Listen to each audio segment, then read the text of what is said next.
Fostes formado no Sporting, depois tiveste a oportunidade de ir para o Real Madrid, falando agora um bocadinho da tua carreira.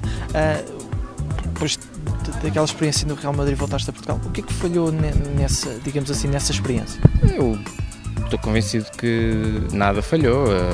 Na altura, o que pesou no meu regresso a Portugal foi meramente a chamada à seleção de novo, à seleção nacional, porque naquela altura, infelizmente, não convocavam os jogadores que se encontravam no estrangeiro. Eu, praticamente era sempre opção para todos os estágios e naquele momento não era.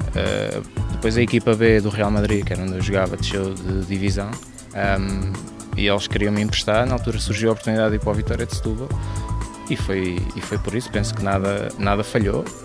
A partir de determinada altura, depois de ter estado 3 anos na Superliga, aí sim a minha carreira, em vez de ir para patamares superiores, diria que estagnou, principalmente pelas escolhas que nós nunca sabemos se vão dar certo ou não, de clubes que infelizmente a instabilidade era grande, era trocas de treinadores, ordenados em atraso e pronto, e vinha um treinador, punha a jogar, outro não põe a jogar, a carreira a partir de determinada altura, isto como é muito curto, depois chega a um ponto que mas eu, enfim, precavi sempre a minha situação, nunca me iludi de tal maneira com o futebol e sempre mantive e conciliei uma formação, ou pelo menos a tentativa de me formar em termos académicos. Já estou licenciado em desporto e estou este ano a terminar o mestrado em treino de alto rendimento.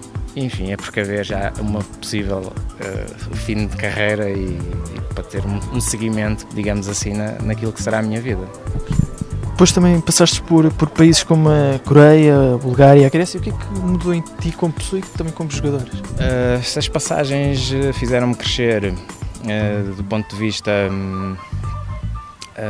desportivo, porque a exigência que se encontra lá fora é totalmente diferente daquela que eu sinto que os jogadores estrangeiros têm no nosso país. A exigência lá é enormíssima. A partir do momento que nós façamos um jogo menos conseguido, somos chamados à direção e porquê. E a exigência é enorme, mesmo por parte da imprensa, ao contrário do que acontece aqui.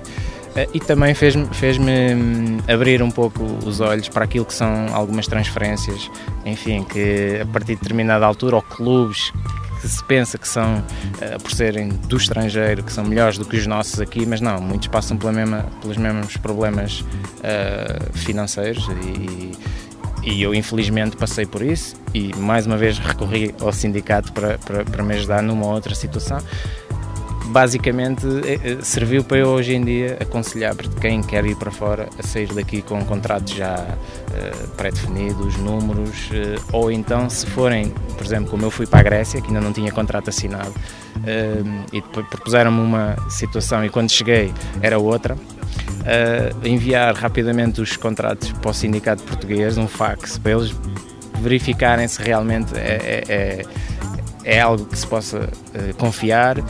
E principalmente passou por aí, foram experiências espetaculares a nível de treino, a nível de culturas, que me fez crescer também como homem e, enfim, e tendo em conta daquilo que pode ser o meu desejo futuramente, também fez-me abrir muito, portanto, perspectivas futuras mesmo para poder depois trabalhar nesses países, digamos assim.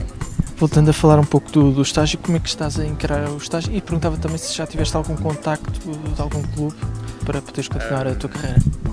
Diria que contactos nem por isso. Infelizmente, graças a este estágio de sindicato, nos últimos 3 anos, foi através do sindicato que eu arranjei sempre colocação. Os clubes por onde eu passei, fiz todas as épocas 30 jogos, com algumas boas exibições, golos, assistências, etc. Chego ao final da época e encontro-me sempre nesta situação, não entendo porquê. Talvez porque os clubes, muitos deles se atrasam naquilo que é a organização para uma época seguinte e isso faz com que muitos jogadores destes também acabem por não ter tantas opções e portanto, dessa maneira, os contactos também demoram a surgir. o estágio está a ser espetacular, como nos outros anos, aliás, e é muito importante porque dá-nos visibilidade, ou seja, os jogos que nós vamos fazendo contra equipas muito competitivas dão-nos a possibilidade de mostrar todo o nosso potencial, o nosso valor e, enfim, no fundo fazer com que as equipas possam nos observar e acreditar no nosso potencial. Acho que por isso é importante. Tal recomendas a quem está sem clube nesta altura e não esteja aqui a vir a treinar o sindicato? Recomendo 200% que venham. Em tudo é fantástico e acho que só perdem se ficam em casa. Isto não é nada desprestigiante, antes pelo contrário. E eu penso que em Portugal quem quer ser jogador ou quem devia dar ainda mais força ao nosso sindicato, porque as experiências lá está, que eu tive no estrangeiro, percebi a força que os sindicatos têm. O sindicato, principalmente o italiano e o espanhol, tem uma força tremenda que se for preciso parar campeonatos por ordenados em atraso, eles param, mas porque são todos os jogadores, ou seja, desde a Superliga, a Segunda Liga, até às terceiras divisões, e muitos do distrital têm sócios que nós jogadores é que temos que dar força e que é para o sindicato poder lutar pelos nossos direitos. Isto está muito diferente, eu sou sócio já há muitos anos, há 12 anos, percebi que o sindicato está com uma força cada vez maior, mas ainda precisa de mais desses jogadores que porventura, por um ou outro motivo, estão na mesma situação que nós, mas não aparecem, e o conselho que eu dou é apareçam, que isto é espetacular, no próprio ambiente e tudo, acaba por nos dar mais força para aquilo que pode vir a ser a próxima época.